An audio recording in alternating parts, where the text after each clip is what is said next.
भारत खरीद रहा है और रफाले के जेट्स, लेकिन इस बार ये रफाले जेट्स पहले से अलग होंगे। ये होंगे रफाले एम यानी रफाले मरीन। क्या है ये मरीन की कहानी और क्या डिफरेंस है इसमें और क्यों इंडिया और जेट्स खरीदना चाहता है फ्रांस से, और इसके लिए अब बिडिंग भी स्टार्ट हो चुकी है। जानेंगे इस वीडियो में कैसे ये जेट्स इंडियन ओशन में और इंडियन नेवी के लिए पूरी गेम पलट देंगे, कैसे ये डिफरेंट है रफाले जेट्स से और क्या है ये पूरी कहानी, आइए समझते हैं। वेलकम टू ज्ञान कोश। आप समझिए पहले न्यूज़ को। न्यूज़ ये है कि फ्रांस ने सबमिट किए हैं बिड्स। भारत की गवर्नमेंट ने एक टेंडर निकाला था। अगर कोई जहाज़ खरीदने होते हैं, कोई एयरक्राफ्ट खरीदने होते हैं तो गवर्नमेंट टेंडर निकालती है। तो टेंडर निकाले थे फाइटर जेट्स के लिए, और ये जेट्स चाहिए थे किसको, तो इंडियन नेवी को। अब आप कहोगे इंडियन नेवी को जेट्स का क्या काम है, तो इंडियन नेवी के अपने ऑपरेशंस होते हैं, उनके अपने एयरक्राफ्ट करियर होते हैं, उनके लिए उनको ये चीज़ें चाहिए होती हैं। तो इसके लिए भारत की गवर्नमेंट और इंडियन नेवी दोनों ध्यान दे रहे थे कि शायद हम रफाले को फाइनल करें। रफाले मरीन जो फेमस जेट्स है, जिसका जो एयरफोर्स का वेरिएंट है रफाले वेरिएंट, वो ऑलरेडी इंडिया के पास है। इसके लिए अब फ्रांस की कंपनी जो है वो भी आगे आ रही है। उसने भी दिखाया है कि वो भी वो इस डील को करना चाह रही है। नेगोशिएशन स्टार्ट हो चुकी है ऑफिशियल्स के साथ। अब जरा डिटेल में जाने ये मामला क्या है और क्यों इसकी रिक्वायरमेंट है। देखिए, इंडिया की नेवी को एक बहुत बड़ा सी एरिया कवर करना होता है। हमने रिसेंटली कई वीडियोस में देखा जहां पे रेड सी के ऊपर अटैक्स कौन कर रहे हैं, हाउतीस। हमने इसके ऊपर डिटेल वीडियोस बनाया।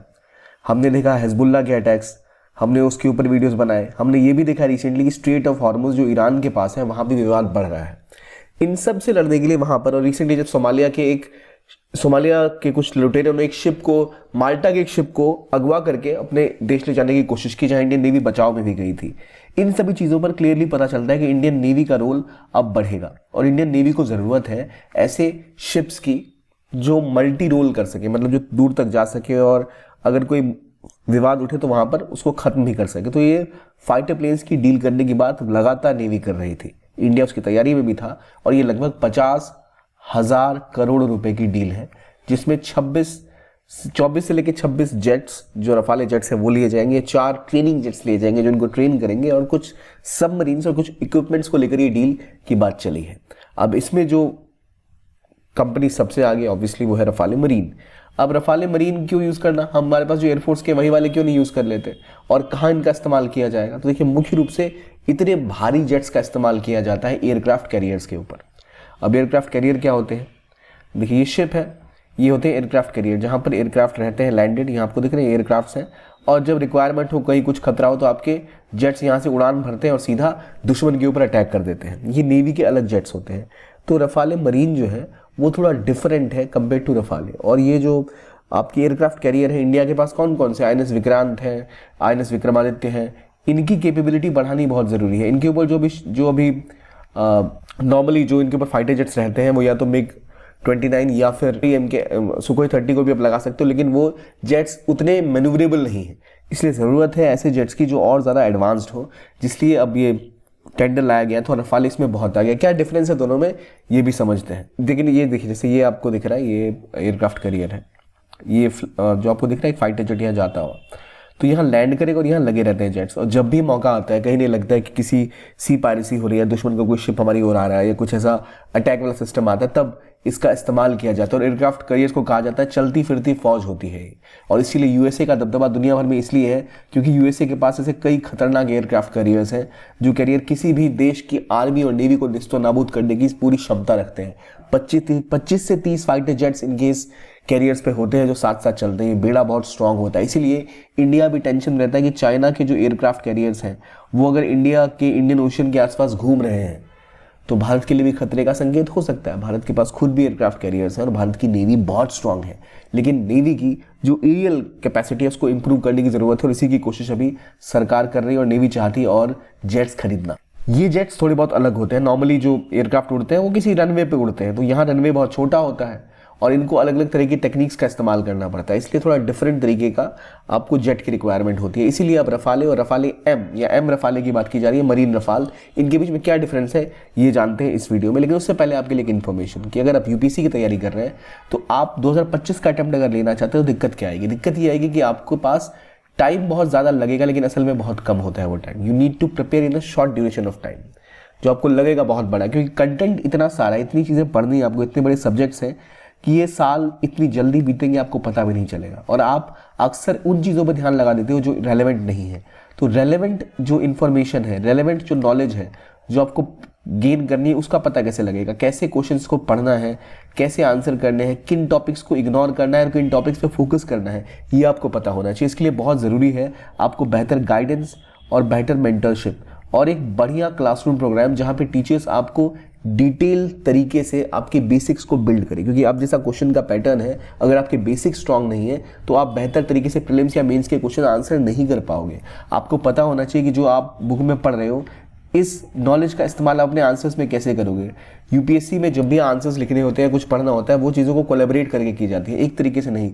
2-3 फैक्टर्स होते हैं, उनको जोड़ा जाता है। केवल एक source of information is not available, not enough, sorry. आपको कई इन्फॉर्मेशन को मिक्स करके अपने आंसर्स को परफेक्ट बनाना होता है, और इसके क्लासेस एक बहुत इंपॉर्टेंट चीज़ है। और ये जब आप बेसिक लेवल से तैयारी कर रहे हैं तो फाउंडेशन बिल्ड करना बहुत ज़रूरी है, वो बेस को कवर करना बहुत ज़रूरी है। इसीलिए आपको इसको ध्यान में रखते हुए ये हमारा कोर्स लॉन्च किया गया है। दिक्कतें स्टूडेंट्स की आती हैं अफोर्डेबिलिटी की प्लस फ्लेक्सिबिलिटी की। कोर्सेज बहुत महंगे होते हैं, अगर अच्छे कोर्सेज हैं तो ऑनलाइन वैसे भी क्वालिटी थोड़ी डाइल्यूट कर देते हैं लोग, और प्लस बिल्कुल ऑफलाइन क्लास में फ्लेक्सिबिलिटी नहीं होती है। और ये जो क्वालिटी और अफोर्डेबिलिटी की दिक्कत है, इसको सॉल्व किया हमारे कोर्सेज के थ्रू हमने, जहां आपको ये कोर्स हमें मिल रहे हैं केवल 10,999 रुपये में। ये कोर्स इंग्लिश और हिंदी दोनों में उपलब्ध है, टाइटन और संकल्प। तो जो भी आपकी दिक्कतें रहती है कि भाई क्वालिटी के साथ कॉम्प्रोमाइज़ ना हो, तो highest quality of classes at a very affordable price आपको प्रोवाइड किए जाएंगे। प्लस फ्लेक्सिबिलिटी है, यानी आपको कहीं बाहर नहीं जाना, अपने साथ अपने घर में ऑनलाइन क्लासेस का फ़ायदा उठाते हुए आप तैयारी कर सकते हैं। सो अगर आप सीरियस हैं तो डू ज्वाइन दिस कोर्स। इसके लिंक्स और इसके जो डिटेल्स हैं वो डिस्क्रिप्शन आपको इस वीडियो के कमेंट सेक्शन के लिंक में मिल जाएंगे, या फिर डिस्क्रिप्शन बॉक्स में इसका लिंक मिल जाएगा, जहाँ जाके इसके बारे में आप डिटेल से इन्फॉर्मेशन गेन कर सकते हो। अब जानते हैं इन दोनों जेट्स में क्या अंतर है, क्या डिफरेंसेस हैं। देखिए, रफाले एम जो है वो एक मरीन जेट है, यानी उसका इस्तेमाल नेवी के द्वारा किया जाएगा, मुख्य रूप से एयरक्राफ्ट कैरियर्स पे। तो इनके पास ज़्यादा लंबा रनवे नहीं होता, तो इसके लिए जो इनको कैरियर पे लैंडिंग करनी है ज़मीन के मुकाबले वो भी डिफरेंट होती है। तो कैरियर लैंडिंग के लिए इनको और स्ट्रॉन्ग बनाया जाता है। इनके जो विंग्स होते हैं वो फोल्डेबल बनाए जाते हैं, क्योंकि जो विंग्स अगर ज़्यादा बड़े रहेंगे तो उनको एयरक्राफ्ट पे लैंड करने में दिक्कत होगी, तो विंग्स फोल्डेबल होते हैं जो मुड़ जाते हैं।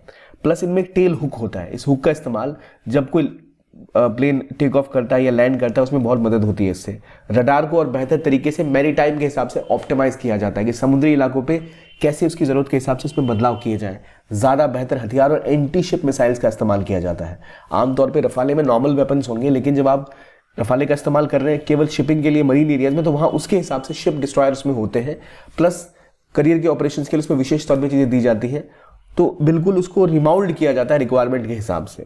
तो ये कहानी है कि क्यों इंडिया ये पुश कर रहा है, और फ्रांस ने देखा कि भारत को चाहिए तो उसने भी बिड के लिए अपना हाथ आगे बढ़ा दिया। 26 रफाले मरीन जेट्स को पुश किया जाएगा। इसमें उसकी प्राइस, सर्विसेज, क्या तरीका है, क्या और जो एक्विजिशन की और जी पीछे से इसमें जो और इक्विपमेंट सेल किए जाएंगे उसकी पूरी डिटेल इस बिड में डाली गई है। इसके ऊपर अभी और नेगोशिएशंस होंगी, उसके बाद फाइनलाइज होगा क्या ये जेट इंडिया खरीदेगा या नहीं। लेकिन अभी तो ये पूरी कोशिश है कि एक स्ट्रॉन्ग रफाले मरीन जेट का भी इंडिया जत्था तैयार करे, जो इंडियन ओशन में कहीं भी इंडियन नेवी को कोई चैलेंज ना कर सके। और कोई भी ऐसा खतरा अगर उत्पन्न हो, कोई अगर किसी शिप को हाईजैक करता है या इंडिया के शिप्स अगर कहीं से गुजर रहे हैं उसके ऊपर कोई फायरिंग कर रहा है, तो इन सब से बचाने में बहुत बड़ा रोल निभाएंगे। और ये एक बहुत रेलिवेंट स्टेप है इंडियन नेवी के लिए। और इसकी खास बात यह कि ये जो जेट्स हैं थोड़े अलग हैं और ज़्यादा बेहतर है। इनमें जो नॉर्मली है वो सिंगल सीटर जेट्स हैं। 22 रफाले एम सिंगल सीटर जेट्स हैं, और नॉर्मली जो हमारे एयरफोर्स के पास है वो डबल सीटर होते हैं। तो यहाँ सिंगल सीटर है लेकिन डबल इंजन, 2 इंजन होते हैं। तो अगर एक इंजन खराब भी हो जाए तो दूसरा भी काम करता है। इंपॉर्टेंट चीज़ ये है कि रफाले जेट कौन बनाता है, तो दसॉ बनाती है। दसॉ कंपनी का नाम है जो ये बनाती है, और ये बहुत इंपॉर्टेंट है इंडिया की नेवी के लिए। पहले एयरफोर्स के पास ऑलरेडी है, हमारे कुछ एयरफोर्सेस के जो पायलट्स हैं उनको इसका अनुभव भी प्राप्त है, तो बड़ा रोल इंडिया की नेवल कैपेसिटी बढ़ाने में प्ले करने वाले हैं। तो इसके बारे में और भी काफ़ी समय से न्यूज़ चल रही है, जुलाई के आसपास इसकी खरीदारी की बात चल रही थी, तो अब जाके और इसकी चीज़ों में आगे बढ़ रही है। अब रफाले की अगर हम बात करें तो ये 4th जनरेशन फाइटर जेट्स है ओवरऑल, और इसका वजन लगभग 24,500 किलोग्राम होता है। 100 एविएशन इसकी मैन्युफैक्चरर है, और इसकी खास बात यह कि स्पीड इसकी 1300 किलोमीटर से भी ज़्यादा है। यानी जो आवाज़ की गति है उससे भी तेज़ी से प्लेन चलते हैं। बहुत इनमें प्रिसिशन गाइडेड मिसाइल्स होते हैं जो बहुत दूर तक दुश्मनों को उड़ाने की क्षमता रखते हैं। मल्टी रोल कॉम्बैट फाइटर है, यानी ग्राउंड सपोर्ट के लिए इस्तेमाल कर सकते हैं, एंटी शिप स्ट्राइक के लिए इस्तेमाल कर सकते हैं, आर्मी द्वारा इस्तेमाल किया जा सकता है, एयरफोर्स द्वारा इस्तेमाल किया जा सकता है, न्यूक्लियर वेपन्स भी इस पर आप कैरी कर सकते हैं। तो आपको एक न्यूक्लियर डेटरेंस प्रोवाइड करता है, इसलिए बहुत रेलेवेंट है हर तरीके से ये। तो ये था वीडियो जहां हमने जाना रफाले के बारे में, रफाले एम के बारे में, क्या इसका रोल है और क्या इसकी रेलेवेंस है। इस वीडियो के लिए इतना ही। देखने के लिए बहुत बहुत धन्यवाद। कीप ऑन वॉचिंग ज्ञान कोश and have a nice day.